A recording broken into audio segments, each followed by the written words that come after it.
मित्रांनो, आपण आता या प्रकरणाच्या शेवटच्या प्रमेयाकडे आलो. समरूप त्रिकोणांच्या क्षेत्रफळाचे प्रमेय. तर या प्रमेयाचं विधान असं आहे, जर दोन त्रिकोण समरूप असतील तर, म्हणजे आपल्याला इथं पक्षामध्ये दिलेला आहे, जर दोन त्रिकोण समरूप असतील म्हणजे दोन समरूप त्रिकोण दिलेले आहेत तर त्यांच्या क्षेत्रफळांचे गुणोत्तर हे त्यांच्या संगत भुजांच्या वर्गाच्या गुणोत्तरा एवढे असते. हे आपल्याला सिद्ध करायचं आहे. मग आपल्या त्यासाठी आता दिलेल्या माहितीनुसार मी दोन समरूप त्रिकोण इथं काढलेले आहेत तुमच्या समोर. तर पक्षामध्ये काय लावावं लागेल? पक्ष आहे, दिलेले दोन त्रिकोण समरूप आहेत म्हणजे त्रिकोण ABC, समरूप त्रिकोण PQR, आणि त्रिकोण ABC मध्ये रेख AD लंब बाजू BC, एवढं रेख AD लंब बाजू BC, आणि त्रिकोण PQR मध्ये रेख PS लंब बाजू QR, रेख PS लंब बाजू QR. ही झाली आपली पक्षातील माहिती. त्यानंतर आपल्याला काय करायचंय? त्यांच्या क्षेत्रफळाचे गुणोत्तर म्हणजे या दोन्ही त्रिकोणांच्या क्षेत्रफळाचे गुणोत्तर हे आपण साध्यामध्ये घेऊया. साध्य असणार आहे क्षेत्रफळाचे गुणोत्तर म्हणजे एरिया ऑफ त्रिकोण ABC छेद एरिया ऑफ त्रिकोण PQR बरोबर हे त्यांच्या संगत बाजूंच्या वर्गाच्या गुणोत्तरा एवढे असते. म्हणजे संगत बाजू म्हणजे AB ची संगती आहे PQ शी, म्हणजे AB चा वर्ग आणि PQ चा वर्ग, AB वर्ग छेद PQ वर्ग हे झालं संगत बाजूंच्या वर्गाच्या गुणोत्तरा एवढे असते. किंवा BC वर्ग छेद QR वर्ग, किंवा AC वर्ग छेद PR वर्ग. याप्रमाणे आपल्याला हे सिद्ध करायचं आहे. तर विद्यार्थी मित्रांनो, या धड्यामध्ये एक महत्त्वाची गोष्ट लक्षात ठेवायची, दोन त्रिकोणांच्या क्षेत्रफळाचे गुणोत्तर आणि दोन समरूप त्रिकोणांच्या क्षेत्रफळाचे गुणोत्तर हे दोन मुद्दे फार महत्त्वाचे आहेत. आपण पाठाच्या सुरुवातीला दोन त्रिकोणांच्या क्षेत्रफळाचे गुणोत्तर पाहिलेलं आहे. ते असं होतं की त्यांच्या संगत पाया आणि उंचीच्या, त्यांच्या पाया आणि संगत उंचीच्या प्रमाणात त्यांच्या गुणाकाराच्या गुणोत्तरा एवढे असते आपण शिकलो. पण आता इथं दोन त्रिकोण समरूप त्रिकोणांच्या क्षेत्रफळाचं प्रमेय, त्यामध्ये फरक काय आहे? ते दोन त्रिकोणाच्या क्षेत्रफळाचं गुणोत्तर होतं, तर इथं दोन समरूप त्रिकोणांच्या क्षेत्रफळाचं गुणोत्तर आहे. समरूप आल्यानंतर बाजूंच्या वर्गाच्या प्रमाणात असतात. हे आपल्या डोळ्यासमोर यायला पाहिजे. ठीक आहे. आता आपण सिद्धतेकडे जाऊया.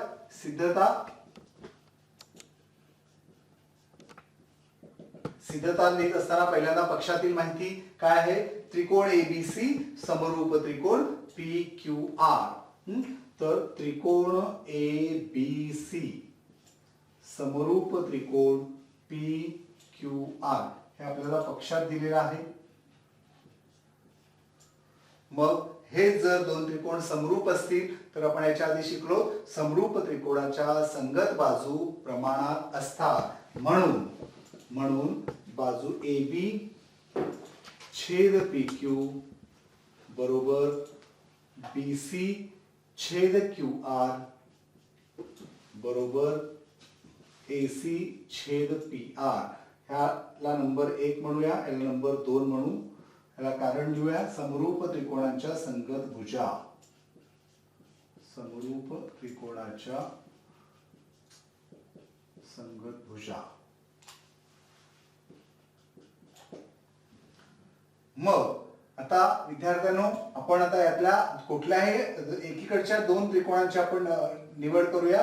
पण याच्या आधी अजून एक आहे. हा त्रिकोण समरूप आहे म्हणजे त्याचे संगत कोन पण एकरूप असतील. तर तुम्ही कोन B एकरूप कोन Q आहे, इथे कोन C एकरूप कोन R आहे. ते आपण पुढे घेतलं तरी चालेल किंवा याच्यामध्ये इथे लिहून सुद्धा आपण विधान 3 मध्ये लिहूया वाटल्यास. कोन B एकरूप कोन Q. याला म्हणूया समरूप त्रिकोणाचे समरूप त्रिकोणाचे संगत कोन.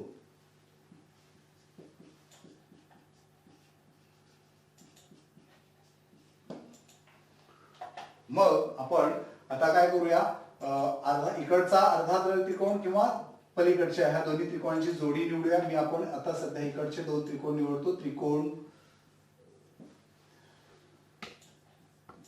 ए बी डी आणि त्रिकोण पी क्यू एस. आता हे दोन त्रिकोण निवडूया. ह्या दोन्ही त्रिकोणामध्ये बघा, त्रिकोण ए बी डी आणि त्रिकोण पी क्यू एस मध्ये कोन बी एकरूप कोन क्यू इथे लिहिलं आपण, कारण विधान 3 मध्ये, कारण पूर्ण त्रिकोण एकरूप समरूप आहे म्हणजे त्यांचे संगत कोन एकरूप असतात. याच्यानुसार कोन बी एकरूप कोन क्यू, त्यानंतर कोन ए डी बी हा कोन एकरूप कोन पी एस क्यू, हा कोन प्रत्येकी 90 आहे. त्यामुळे हे दोन्ही त्रिकोण कोको कसोटीनुसार समरूप आहेत. त्रिकोण एडीबी समरूप त्रिकोण पी एस क्यू कोको कसोटीनुसार समरूप. मग समरूप त्रिकोणांच्या संगतभुजा प्रमाणात असतात. मग परत लिहायचं, एबी छेद पी क्यू बरोबर एडी छेद पी एस बरोबर बीडी छेद क्यू एस. याचप्रमाणे आपण आता इकडे लिहून घेऊया.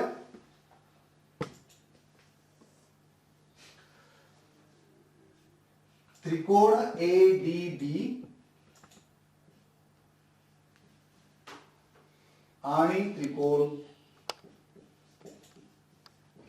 पी एस क्यू मध्ये 3 नंबर जरा येते 4 नंबर म्हणून कोन ए बी डी एकरूप कोन पी क्यू एस विधान 3 वरून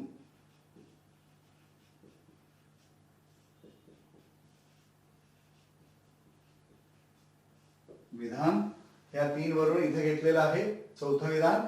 त्याच्यानंतर 5वा क्रमांक कोन A D B, cone A D बी एकरूप कोन पी एस क्यू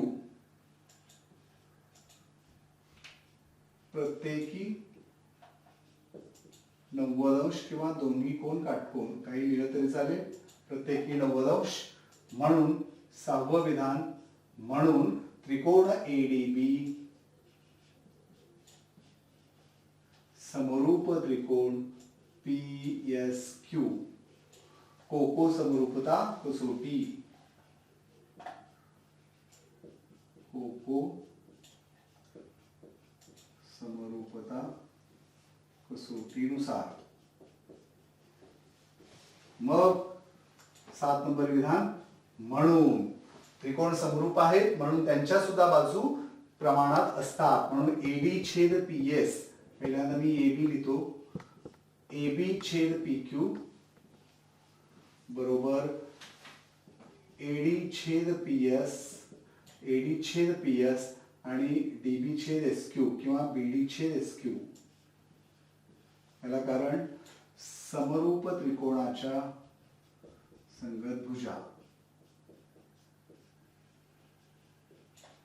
ह्याला नंबर 7 दिलेला आहे. मग आता मित्रांनो बघा, विधान क्रमांक 2 आणि विधान क्रमांक 7 या 2 आणि 7 वरून असं लक्षात येईल, 2 नंबर मध्ये एबी छेद पी क्यू बरोबर हे गुणोत्तर आहे आणि 7 नंबर मध्ये एबी छेद पी क्यू बरोबर हे दोन्ही गुणोत्तर आहे. म्हणून विधान 2 आणि 7 वरून ते 2 आणि हे 3 5 असे एकूण 5ही गुणोत्तरे, कारण एबी छेद पी क्यू दोघांमध्ये सामायिक आहे म्हणून हे 5ही गुणोत्तरे समान आहेत. म्हणून 8 नंबर लिहू आपण विधान, म्हणून एबी छेद पी क्यू बरोबर इथं काय आहे बीसी छेद क्यू आर बरोबर एसी छेद पी आर बरोबर एडी छेद पी एस आणि बीडी छेद क्यू एस. हे 5ही गुणोत्तरे समान आहेत. विधान 2 व विधान 2 व 7 वरून. तर मित्रांनो आपण आता दोन त्रिकोणांच्या क्षेत्रफळाचा गुणधर्म विधान आपण पहिल्या तासाला अभ्यासलाय, तो 9वा लिहू आपण त्याच्यावरून. एरिया ऑफ त्रिकोण ए बी सी छेद एरिया ऑफ त्रिकोण पी क्यू आर बरोबर त्यांच्या संगत पाया आणि संगत उंचीच्या गुणाकाराच्या गुणोत्तरा एवढे असते. संगत पाया कोणती आहे? बीसी आणि याची पाया क्यू आर. बीसी छेद क्यू आर आणि यांची उंची आहे एडी, याची उंची आहे पीएस. एडी छेद पीएस. एडी छेद पीएस. हे झालं दोन त्रिकोणांच्या क्षेत्रफळ गुणधर्म क्रमांक 1 लिहूया, नाहीतर दोन त्रिकोणांच्या क्षेत्रफळाचे फळाच्या गुणधर्मानुसार.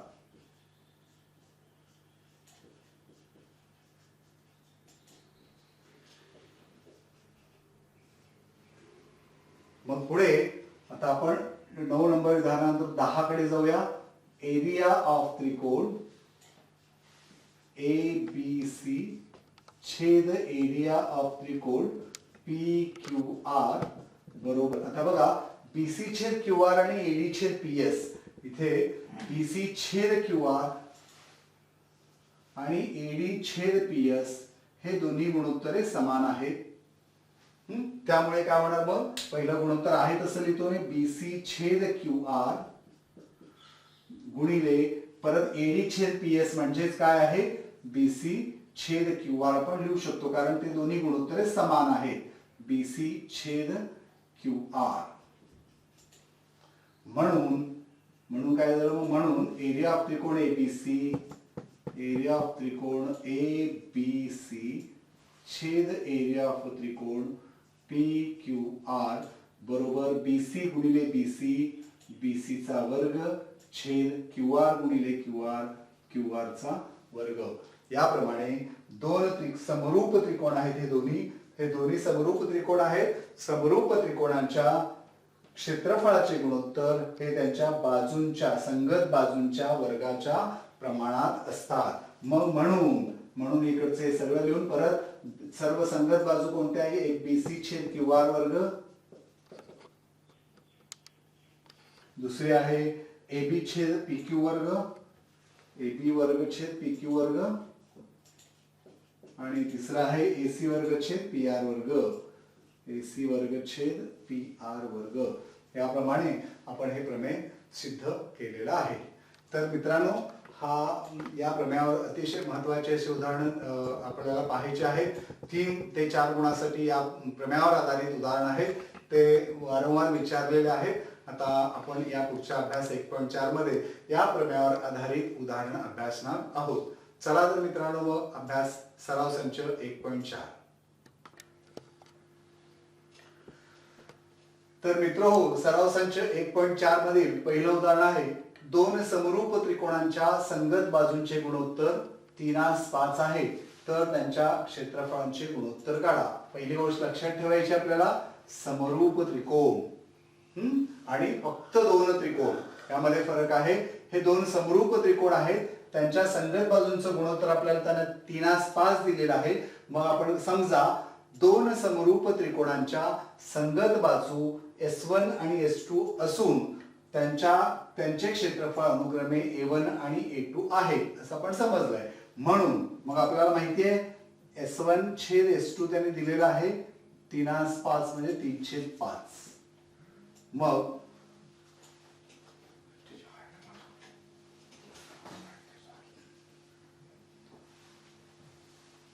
A1 छेद A2 बरोबर S1 चा वर्ग छेद S2 चा वर्ग. याला कारण दोन समरूप त्रिकोणांच्या क्षेत्रफळाचे गुणोत्तर प्रमेय, दोन समरूप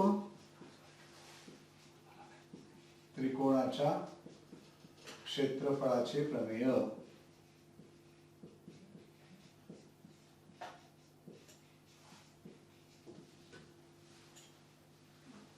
A1 छेद A2 बरोबर S1 वर्ग छेद S2 वर्ग.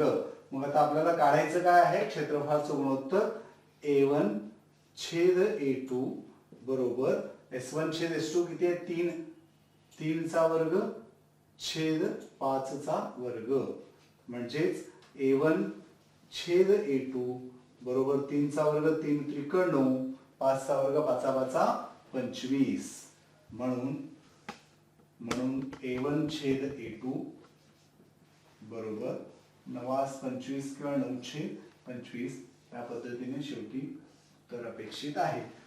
या पद्धतीचे 2 गुणासाठी प्रश्न असू शकतात. तर यानंतर आपण उदाहरण क्रमांक 2 कडे जाऊया.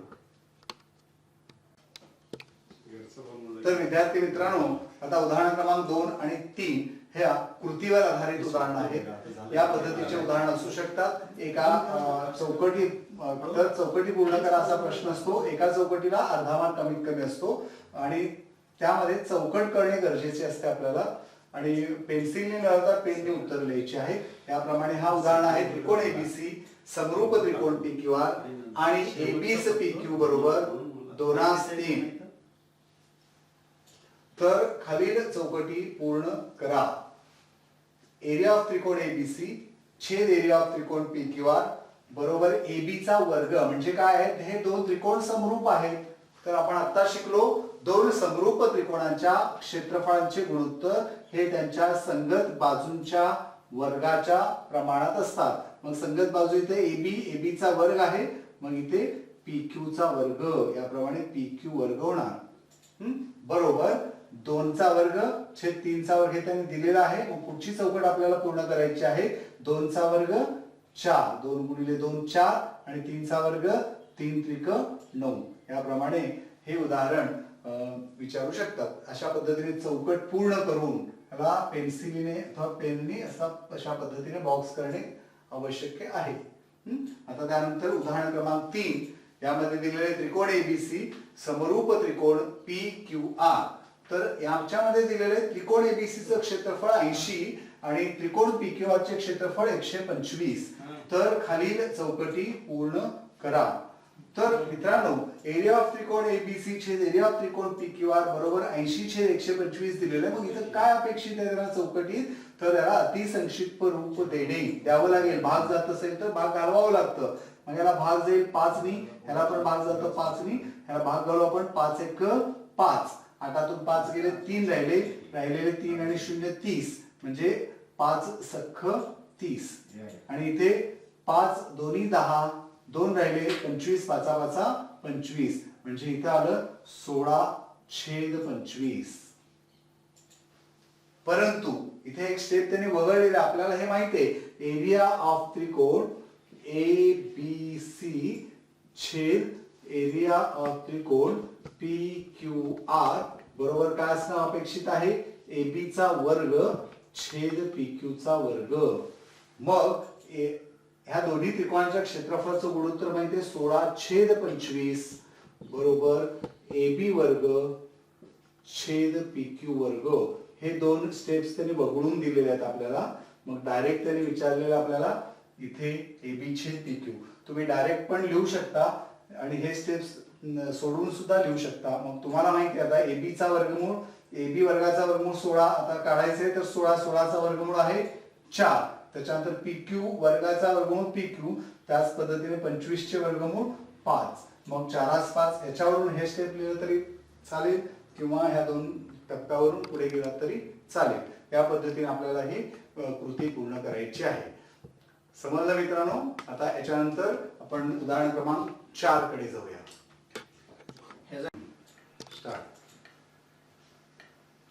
मित्रो, उदाहरण क्रमांक 4 त्रिकोण LMN समरूप त्रिकोण PQR हे दिलेलं आहे.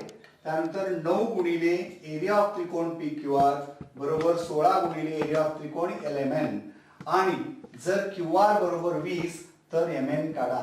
हा आहे आपला प्रश्न. तर MN काढा इथपर्यंत. तर दिलेली माहिती प्रश्नातली पुन्हा लिहावी लागेल आपल्याला. काय दिलेले, त्रिकोण LMN समरूप त्रिकोण PQR हे आहे पक्ष. मग इथे आणखीन एक विधान दिलेलं आहे ते आपण लिहूया. 9 गुणिले एरिया ऑफ त्रिकोण PQR बरोबर 16 गुणिले एरिया ऑफ त्रिकोण LMN. तर अंक एकीकडे करूया आणि त्रिकोणाच्या क्षेत्रफळाचं गुणोत्तर एकीकडे घेऊया. तर इकडचा एरिया ऑफ त्रिकोण लिहूया आपण PQR आहे तिथे ठेवून बरोबर इकडचा 16 ठेवूया आणि इकडचा गुणिलेनं इकडे भागिलेनं होतं आणि इकडचा गुणिलेचा एरिया ऑफ त्रिकोणचा इकडे आणल्यानंतर एरिया ऑफ त्रिकोण LMN डावी बाजूने उजवी बाजू पक्षांतर करून घेतले आणि बरोबर 16/9 या पद्धतीने. परंतु आपल्याला आता माहिती आहे की हे दोन्ही त्रिकोण समरूप आहेत. मग समरूप त्रिकोणांच्या क्षेत्रफळाचे गुणोत्तर त्यांच्या संगत बाजूंच्या वर्गाच्या प्रमाणात असतात प्रमेयानुसार. म्हणून एरिया ऑफ त्रिकोण PQR छेद एरिया ऑफ त्रिकोण LMN बरोबर बाजू QR दिले मग QR चा वर्ग म्हणजे हा QR छेद MN चा वर्ग या पद्धतीने लिहू. याला कारण आहे समरूप त्रिकोणांच्या क्षेत्रफळाचे प्रमेय.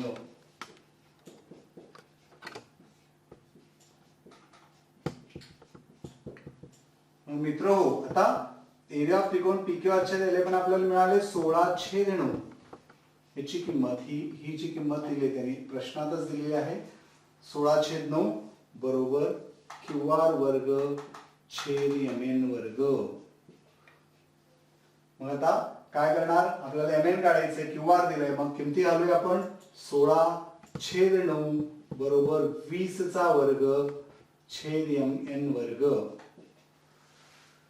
मग आपल्याला माहिती आहे आता आपण काय करूया ह्या 16 आणि 9 16 म्हणजे 4 चा वर्ग आहे 4 चा वर्ग 9 म्हणजे 3 चा वर्ग आहे बरोबर 20 चा वर्ग छेद MN चा वर्ग.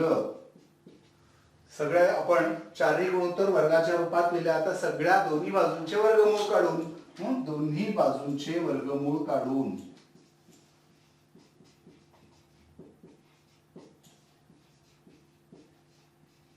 काय होणार मग वर्गमूळ काढल्यानंतर वर्ग निघून जाणार 4/3 बरोबर 20/MN.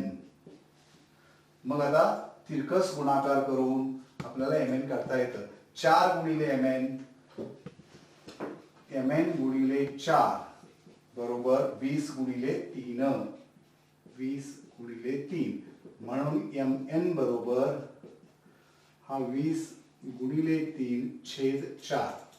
मग पुढे याला 4 ने भाग घालूया आपण 4 × 4 4 × 5 20 म्हणून MN बरोबर 5 गुणिले 3 5 त्रिक 15 या पद्धतीने MN ची किंमत मिळाली. म्हणजे इथं दिलेल्या थोडासा गुंतागुंत आहे पण लक्षात यायला पाहिजे दोन त्रिकोणाच्या क्षेत्रफळ समरूप दिलेले आहेत त्यांचं क्षेत्रफळाचं गुणोत्तर दिलेलं आहे थोडक्यात या तिरकस गुणाकाराच्या रूपात दिलेलं आहे. मग ते काढून त्याच्यावरून आपण गुणोत्तर MN ची किंमत काढलेली आहे. तर सोपं उदाहरण आहे. त्यानंतर पुढील उदाहरणाकडे जाऊ आपण. विद्यार्थी मित्रो पाचवं उदाहरण आहे दोन समरूप त्रिकोणांची क्षेत्रफळे 225 चौसेमी व 81 चौसेमी आहे. जर लहान त्रिकोणाची एक बाजू 12 सेमी असेल तर मोठ्या त्रिकोणाची संगत बाजू काढा. यामध्ये काय दिलेले आपल्याला दोन त्रिकोणांची क्षेत्रफळ दिलेले आहेत 225 चौसेमी आणि 81 चौसेमी. त्या क्षेत्रफळावरून आपल्याला बाजू काढायचे. म्हणजे याच्या आधीचं उदाहरण आपण अभ्यासलेलं आहे त्याच पद्धतीने आहे पण स्वरूप थोडासा वेगळा आपण समजूया. आता समजा इथे काय म्हणलेलं त्यांनी लहान त्रिकोण आणि मोठा त्रिकोण. मग आपल्याला लहान त्रिकोण कोणता होणार 81 चौसेमीचा आणि मोठा त्रिकोण असणार आहे 225 चौसेमीचा. समजा मोठ्या त्रिकोणाच्या क्षेत्रफळाला आपण A1 म्हणूया आणि बाजू S1 म्हणूया. मोठ्या त्रिकोणाचे क्षेत्रफळ A1 बरोबर 225 चौसेमी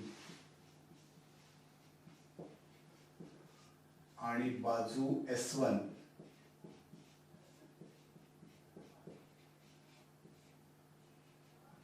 काढायचे. त्यांनी मोठ्या त्रिकोणाची संगत बाजू काढायला सांगितलं, म्हणजे त्याला आपण S1 म्हणूया आणि ते S2 काढायचे.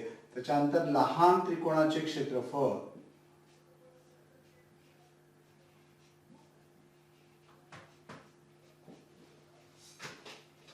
तर आपण A2 म्हणूया. ते दिलेलं आहे त्यांनी 81 चौसेमी आणि बाजू दिली आहे एक बाजू 12 सेमी आणि बाजू S2 म्हणू त्याला. लहान त्रिकोणाची बाजू S2 बरोबर 12 सेमी. मग दोन त्रिकोणांच्या समरूप त्रिकोणांच्या क्षेत्रफळाच्या गुणधर्म प्रमेयानुसार A1 छेद A2 बरोबर S1 छेद S2 सेपरेट करा किंवा या कंसाला वर्ग करा असंही चालेल, किंवा S1 वर्ग छेद S2 वर्ग अशा पद्धतीने चालेल. मग आपण इथं काय दिलंय A1 किमती घालू. A1 225 छेद A2 आहे 81 बरोबर S1 वर्ग काढायचं आपल्याला. S2 किती दिलेलं आहे 12 चा वर्ग. मग मित्रांनो परत मगाच्या उदाहरणासारखं सेम उदाहरण आहे. सर्व वर्ग आता 225 वर्ग संख्या आहे पूर्ण वर्ग संख्या, 81 देखील पूर्ण वर्ग संख्या आहे, 225 15 चा वर्ग आहे म्हणून मी 15 वर्ग लिहितो आणि 81 9 चा वर्ग आहे म्हणून 9 चा वर्ग बरोबर S1 चा वर्ग छेद 12 चा वर्ग. परत सेम मगासारखं सोडवतोय आपण. दोन्ही बाजूंची वर्गमुळे काढू आपण आता. दोन्ही बाजूंचे म्हणा किंवा गुणोत्तराचे दोन्ही बाजूंचे वर्गमूळ काढून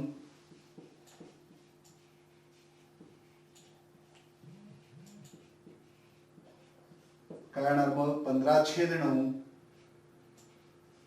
बरोबर S1 छेद 12. मग आपल्याला आता तिरकस गुणाकार S1 गुणिले 9 बरोबर 15 गुणिले 12 म्हणून हा गुणिले 9 पलीकडे घेऊन जाऊया. S1 बरोबर हा भागिले 9 होतो आणि इकडचा 15 गुणिले 12. आता अति संक्षिप्त रूप देऊया. 3 ने भाग जाईल. 3 त्रिक 9 आणि 3 चौक 12 परत याला 3 एक 3 3 पाची 15 म्हणून S1 बरोबर 5 गुणिले 4 5 20 म्हणून S1 काय आहे मोठ्या त्रिकोणाची बाजू. म्हणून मोठ्या त्रिकोणाची बाजू 20. आता लक्षात घ्या सेंटीमीटर मध्ये दिलेलं आहे, क्षेत्रफळ चौसेमी मध्ये आहे तर इथे सेंटीमीटर लिहायला विसरायचं नाही. 20 सेमी आहे. यावरून आपण मोठ्या त्रिकोणाची बाजू काढलेली आहे. या पद्धतीने आपण उदाहरण पाहिलं आहे. आता आपण पुढच्या उदाहरणाकडे जाऊ. क्रमांक 6. तर मित्रहो त्रिकोण ABC व त्रिकोण DEF हे दोन्ही समभुज त्रिकोण आहेत. एरिया ऑफ त्रिकोण ABC यास एरिया ऑफ त्रिकोण DEF बरोबर 1:2 म्हणजे त्या दोन्ही त्रिकोणांच्या क्षेत्रफळाचे गुणोत्तर दिले 1:2 असून AB बरोबर 4 आहे तर DE ची लांबी काढा. पण असा प्रश्न त्याने आपल्याला विचारलेला आहे. तर लक्षात ठेवा त्रिकोण ABC आणि त्रिकोण DF हे दोन्ही समभुज त्रिकोण आहेत. आपल्याला माहिती आहे समभुज त्रिकोणाचे प्रत्येक कोन हे 60 अंशाचे असतात. समजा एक छोटा त्रिकोण काढला किंवा मोठा आणि एक मोठा त्रिकोण काढला तरीही त्याचे प्रत्येक कोन 60 अंशाचे असतात. त्यामुळे ते दोन समभुज त्रिकोण नेहमी समरूप असतात. कोणत्या कसोटीनुसार तर कोको समरूपता कसोटीनुसार. आपल्याला पहिल्यांदा ते लिहावं लागेल, दिलेल्या माहितीकडून जावं लागेल. दोन त्रिकोण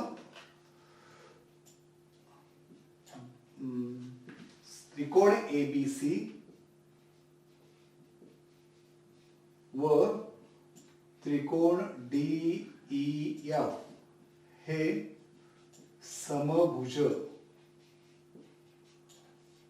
त्रिकोण आहेत. मग म्हणून कोन ए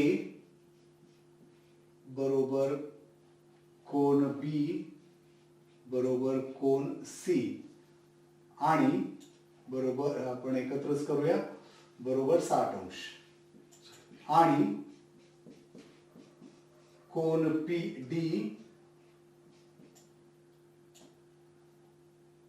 बरोबर कोन ई बरोबर कोन एफ बरोबर 60 अंश.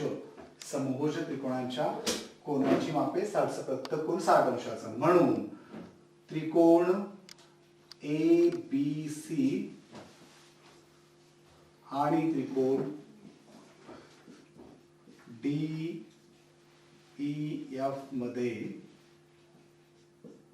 तर संगतीनुसार घेऊया. कोन ए एकरूप कोन डी, कोन बी एकरूप कोन ई, या दोघांना कारण समभुज त्रिकोणाचे कोन किंवा वरील प्रमाणे असं लिहिलं तरी चालेल. समभुज त्रिकोणाचे कोन किंवा प्रत्येक कोन 60 अंशाचा. म्हणून त्रिकोण ए बी सी समरूप त्रिकोण डी ई एफ कोको समरूपता कसोटी. कोको समरूपता कसोटीनुसार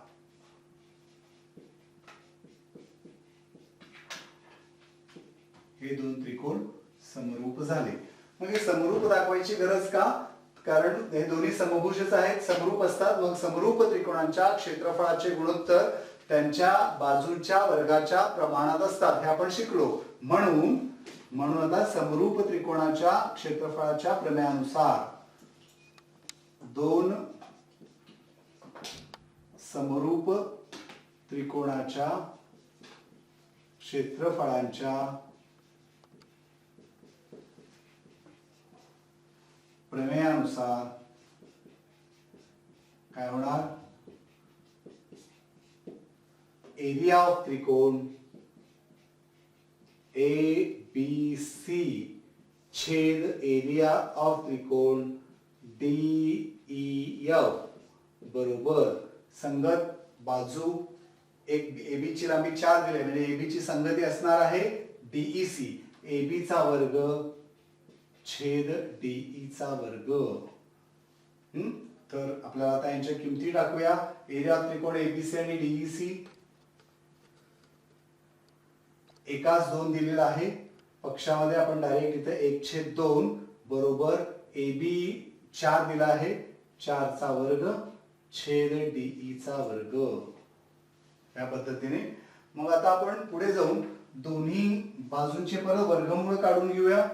म्हणून दोन्ही बाजूंचे वर्गमूळ काढून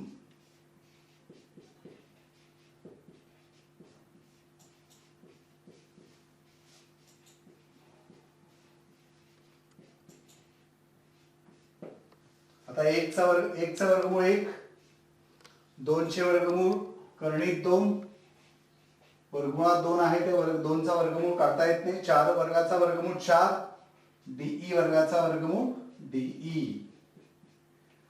म्हणून आता आपण तिरकस गुणाकार करूया. म्हणून डीई बरोबर डीई गुणिले 1 डीई आणि 4 करणीत 2 या पद्धतीने डीई मिळाला आपल्याला. डीई बरोबर 4 करणीत 2. अशा पद्धतीने कोणत्याही पद्धतीने उदाहरण विचारतील पण त्याचं स्वरूप एकच असणार आहे. दोन समरूप त्रिकोणांच्या क्षेत्रफळाचे गुणोत्तर त्यांच्या संगत बाजूंच्या वर्गाच्या प्रमाणात असतात. या प्रमेयानुसार या उदाहरणानुसार याची आपण डी ची किंमत काढली आहे. समजलं मित्रांनो? आता आपण शेवटच्या उदाहरणाकडे जाऊया. उदाहरण क्रमांक 7. मित्रहो, त्रिकोण डीईएफ मध्ये रेख पीक्यू समांतर रेख डीई आणि एरिया ऑफ त्रिकोण पी पी क्यू एफ बरोबर 20 एकक, पीएफ बरोबर 12, पीएफ बरोबर 12 डीपी आहे. तर एरिया ऑफ चौकोन डी पी क्यू ई काढण्यासाठी खालील कृती पूर्ण करा. हे कृतीवर आधारित उदाहरण आहे. संपूर्ण कृती आपण भरायची आहे. त्याच्यानंतर याच्यामध्ये दिलेलं आहे एरिया ऑफ त्रिकोण पी क्यू एफ याचं क्षेत्रफळ 20 एकक, पी एफ बरोबर 2 डीपी म्हणजे पी एफ हा डीपी च्या दुप्पट आहे आणि डीपी बरोबर एक्स, तर हा 2x होणार. तर पी एफ बरोबर 2x इथं दिलेलंच आहे ते प्रश्नामध्ये. पुढे जाऊ आपण. मग डीएफ बरोबर काय होणार, डीपी अधिक पीएफ. डीएफ बरोबर काय होणार आहे, डीपी अधिक पीएफ. आता डीपी अधिक इथे येणार पीएफ. मग पुढे परत पुढचे चौकट पूर्ण करायचे. डीपी किती दिलेला आहे, एक्स. डीपी आहे एक्स अधिक पीएफ आहे 2x. एक्स अधिक 2x बरोबर 3x. त्याच्यानंतर त्रिकोण एफ डीई हा मोठा त्रिकोण व एफ पी क्यू हा छोटा त्रिकोण. या दोन्ही त्रिकोणामध्ये बघूया आपण आता. एफ डीई कोण, एफ डीई म्हणजे हा मोठ्या त्रिकोणातला एफ डीई कोण. एफ पी क्यू मध्ये या पी कोणाशी एकरूप आहे, दोन्ही कोण एकरूप म्हणजे कोण एफ पी क्यू. त्यानंतर दुसरा आहे F E D. F E आणि डी हा कोण, ह्याची संगत कोण एफ क्यू पी हा कोण. कोण एफ क्यू पी. मग यानंतर म्हणून त्रिकोण एफ डी समरूप त्रिकोण एफ पी क्यू कोको समरूपता कसोटी. आता इथं दिलेलं आहे पण त्याला जिथे गॅप दिले तर तिथं तुम्हाला कसोटीचं नाव लिहावं लागणार आहे. त्यानंतर एरिया ऑफ त्रिकोण एफ डीई छेद एरिया ऑफ त्रिकोण एफ पी क्यू. आता हे दोन्ही त्रिकोण काय झाले, समरूप झालेत. मग समरूप त्रिकोणांच्या संगत बाजूच्या वर्गाच्या प्रमाणात असतं क्षेत्रफळांचं गुणोत्तर. तर आता 3x कोणता आहे, 3x म्हणजे ही बाजू आहे. 3x कोणती आहे, डीएफ चा वर्ग. डीएफ चा वर्ग छेद पीएफ चा वर्ग. डीएफ ला कोण येणार, डीएफ पीएफ चा वर्ग. वर्ग लिहायला विसरायचं नाही. तर डीएफ वर्ग 3x आहे, पीएफ किती आहे 2x आहे. 3x चा वर्ग छेद 2x चा वर्ग. 3 चा वर्ग 9, 2 चा वर्ग 4. एक्स वर्ग कुठे गेला, मग इथे एक्स वर्ग आहे ऍक्च्युअली. इथे एक्स वर्ग आणि एक्स वर्ग आहे, ते एक्स वर्ग गेले म्हणजे इथे 9/4 आलेला आहे. पुढे एरिया ऑफ त्रिकोण एफ डी बरोबर 9/4 एरिया ऑफ त्रिकोण एफ पी क्यू. मग आता 9/4 काय होणार, आता एफ पी क्यू चं क्षेत्रफळ गुणिले काय घेणार, तर एरिया ऑफ त्रिकोण एफ पी क्यू किती आहे, एरिया ऑफ त्रिकोण एफ पी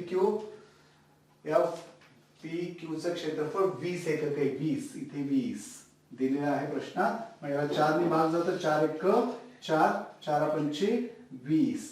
इथे खोडता दुसऱ्या स्टेपला लिहिलं तरी चालेल किंवा हे कच्चं करून त्याच्यानंतर इथे 5 5 9 45 या पद्धतीने उत्तर येणार आहे. 45 चौरस काय दिलंय, काय नाही दिलं तर चौरस एकक. पुढे पूर्ण करूया. त्याच्यानंतर चौकोन डी पी क्यू ई या चौकोनाचं क्षेत्रफळ म्हणजेच मोठ्या त्रिकोणातून छोटा त्रिकोण वजा केल्यानंतर आपल्याला ह्या चौरसाचं क्षेत्रफळ मिळतं. म्हणून चौकोन डी पी क्यू बरोबर त्रिकोण एफ डी ई वजा त्रिकोण एफ पी क्यू. मग आता एफ डी चं क्षेत्रफळ दिलेलं आहे, एफ डी ई चं क्षेत्रफळ आपल्याला मिळालेलं आहे 45 वजा एफ पी क्यू चं क्षेत्रफळ त्यांनी दिलेलं आहे 20. 45 वजा 20 एकूण 25 चौरस एकक. या पद्धतीने ही कृती तुम्हाला पूर्ण करायची आहे. प्रत्येक कृतीला म्हणजे भरून झाल्यानंतर पेन्सिलनी किंवा पेननी बॉक्स करायचा, विसरायचं नाही. या पद्धतीने उदाहरण पूर्ण करायचं. याच्यानंतर आपल्याला हे एकूण उदाहरण आहे 3 किंवा 4 गुणासाठी विचारलं जातं. तर मित्रांनो अशा पद्धतीने आपण समरूपता या पाठाच्या सराव संच 1.4 मधील एकूण 7 उदाहरणांचा अभ्यास केला आहे. तर धन्यवाद मित्रांनो. तुम्ही